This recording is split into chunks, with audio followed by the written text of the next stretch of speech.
In the Old Testament dispensation, the presence of God was a place a man sought outside him. In the New Testament, the presence of God is a place a man seeks within him. The man draws it from within. Now, do you know why people struggle to walk into the overflow? Why? Because they still have an Old Testament mentality. They think it's their person approaching God. Yet in essence, God is already in them. And what they desire, they require really is the wisdom to know how to draw from the God that is within. In fact, I was having a conversation with a wonderful apostle friend of mine, and we were around the conversation of why people have misunderstood this. When people talk about the secret place, many people have a very Old Testament understanding of the secret place. They think of somewhere you can hide in the house. I say, I have my closet. They think that's where I should hide.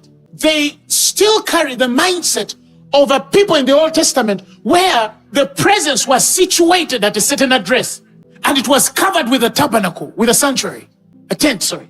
And they had the Holy of Holies, and then they had the holy place, and then they had the outer court. And the priest went in every year into the Holy of Holies. So they know that that's where the Ark of the Covenant is. The presence is there.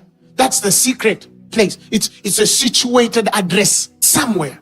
So the satisfaction is, I think I'm going to go a few days and just go to the mountain with some of my friends. And then they go to the mountain. And then they seek. And then they say, I'll explain the wisdom of going to the mountain and the wisdom and the deception of going to the mountain.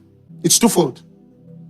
So with that understanding, they think that because they've changed an address and left their home and gone to a mountain, they think that at that particular point, they are going to connect to God deeper. So Jesus finds a woman at the well and says, you know, a time will come where you shall neither in this mountain nor yet at Jerusalem shall you worship the Father. That as consecrated as Jerusalem is, it shall not be the address a man shall have to go to connect to me. A time shall come when they that worship me shall worship me in spirit and in truth. Truth.